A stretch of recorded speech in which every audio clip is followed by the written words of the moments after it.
Colombia solo le debe a Israel paramilitarismo, asesinatos, despojos de tierra, fuera el sionismo de Colombia. En los años 80 y los 90, si había algún conflicto en algún lugar del mundo, ahí estaba metido Yair Klein.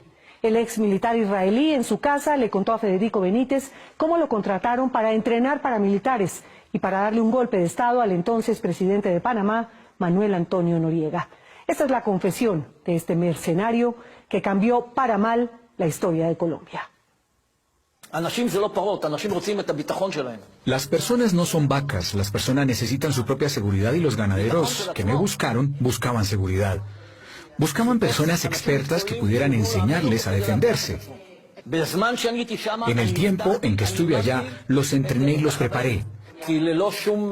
Sin querer, lo que sucedió tuvo consecuencias. Yo no me arrepiento de lo que hice porque eso no era mi objetivo. Después de casi 30 años, Yair Klein todavía no se arrepiente. No se arrepiente de haber llegado a Colombia para entrenar en tácticas de combate a más de 90 hombres que luego mataron guerrilleros, campesinos y hasta candidatos presidenciales. Es que Klein es un hombre que nació en medio de la guerra. Con solo 4 años de edad se negó rotundamente a que sus padres le dieran una pastilla para dormir mientras huían del kibutz porque los iban a matar. Yair Klein ya se regía por sus propias normas, porque a él nadie le impone nada. Por eso fue mal estudiante. Por eso, porque no soportaba las reglas de la comunidad, tuvo que irse del kibutz donde nació. En el ejército se rehusó a estar en la compañía asignada a su comunidad. Se enlistó como paracaidista para pelear la guerra de los 6 días. La milicia también lo aburrió. Nunca obedeció a nadie y por eso fundó una empresa a su medida. Se llamaba Punta de Lanza y ofrecía servicios de entrenamiento militar. This is Colombia. Colombia? Yes. Klein y su empresa cambiaron para siempre la historia del país. Las personas que yo entrené los sentía como mis soldados. Sentí mucho dejar a Colombia. Para alguien había un interés muy grande que yo dejara el país. En ese momento el interés era más que todo del DAS, porque en el DAS habían agentes que estaban relacionados con la guerrilla. Había oficiales que estaban relacionados con los paramilitares.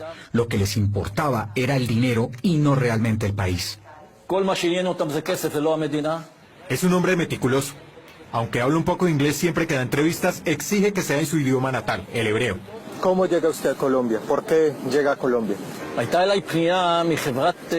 Me contactaron de una compañía israelí que se llamaba Ankal, que es una compañía que, digamos, trabaja con el Ministerio de Seguridad, y dijeron que querían a alguien que entrenara a los campesinos de la zona de Urabá. Me llamaron.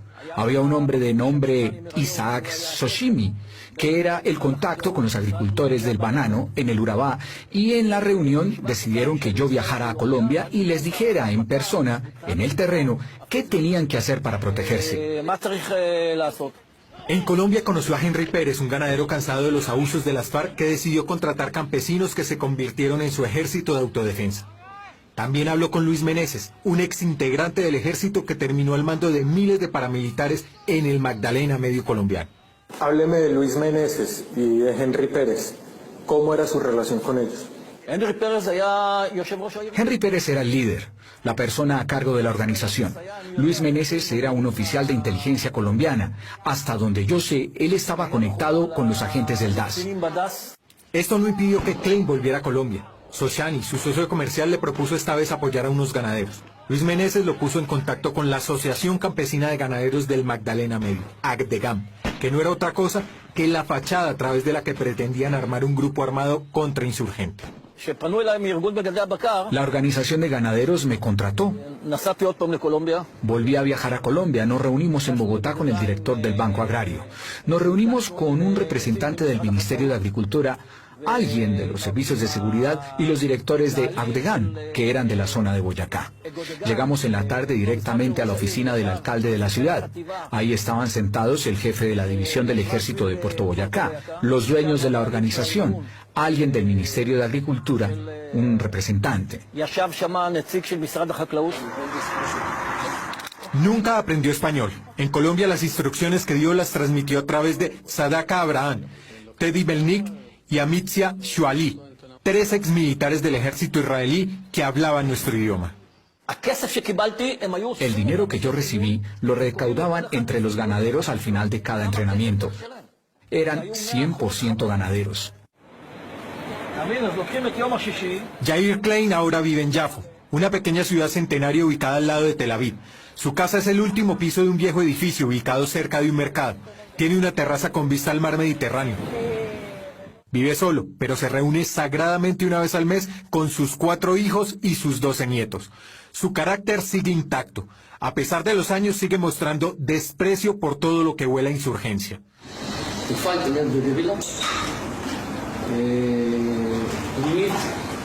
Maximum 6 months. 6 months? 6 months. And start fight, and after 6 months, the guerrilla want to go to make peace with the government. Por eso llegó a Colombia, convencido de ayudar a una buena causa. El terreno de entrenamiento estaba en el centro de varias zonas militares o bases militares. Todas las armas y herramientas y todo lo que utilizamos venía del ejército. Cada fin de semana hacíamos un día de reporte con el ejército. Cada entrenamiento duraba 3 semanas. En esas 3 semanas se llegaba a un nivel alto gracias a su nivel físico y mental de no tener miedo. Los campesinos tenían mucha motivación en el entrenamiento, pero en 3 semanas no se puede llevar a una persona a ser un guerrero. Ellos hicieron un entrenamiento que en el ejército de Israel los soldados lo hacen en 3 meses. ¿Cuánto le pagaron a usted por hacer estos entrenamientos en Colombia? Por cada entrenamiento recibimos $70,000. Klein siempre creyó que eran los ganaderos los que lo habían contratado. Sin embargo, un ex paramilitar conocido como Vladimir ha dicho en más de una ocasión que fue Gonzalo Rodríguez Gacha quien le pagó personalmente a Klein por el entrenamiento. Muchos lo acusan a usted de haber trabajado para Gonzalo Rodríguez Gacha y para Pablo Escobar. ¿Los conoció usted personalmente? No, no lo conocí. El pago del primer entrenamiento fue a cuentagotas y llegó tarde.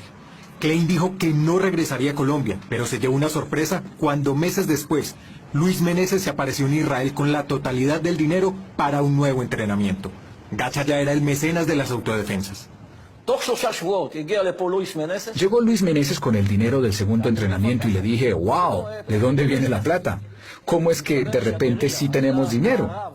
Al parecer, la guerrilla atacó a la patrulla que nosotros entrenamos y como aprendieron en el entrenamiento, lograron defenderse. Los que realmente se encargaron de ensuciar mi nombre fueron los de la CIA, porque ellos me contrataron para hacer un trabajo en Panamá y como este trabajo no fue finalizado, entonces decidieron ensuciar mi nombre. Dice que no es un sicario a sueldo, pero reconoce que participó en un intento de golpe de Estado contra Manuel Antonio Noriega, entonces presidente de Panamá. Klein supervisó un cargamento de armas provenientes de Israel que debían llegar a Antigua para comenzar el asalto al gobierno panameño. Sin embargo, la misión se abortó y las armas terminaron en Colombia, en manos de Luis Meneses y las autodefensas del Magdalena Medio. Supe de eso después de que sucedió.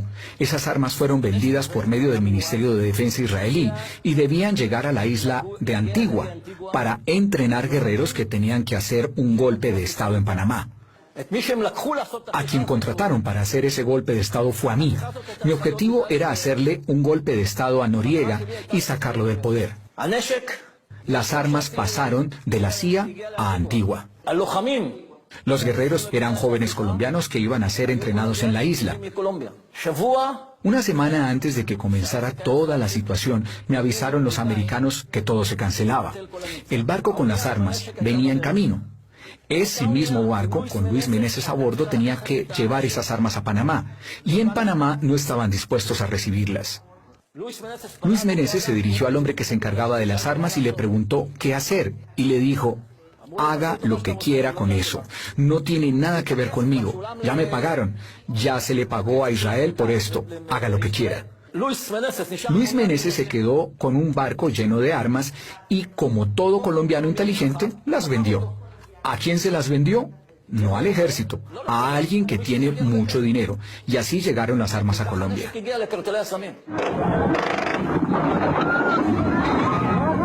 Una de esas armas acabó con la vida de Luis Carlos Galán. Cuando regresé a Israel después de que estuve 3 años en Rusia en una cárcel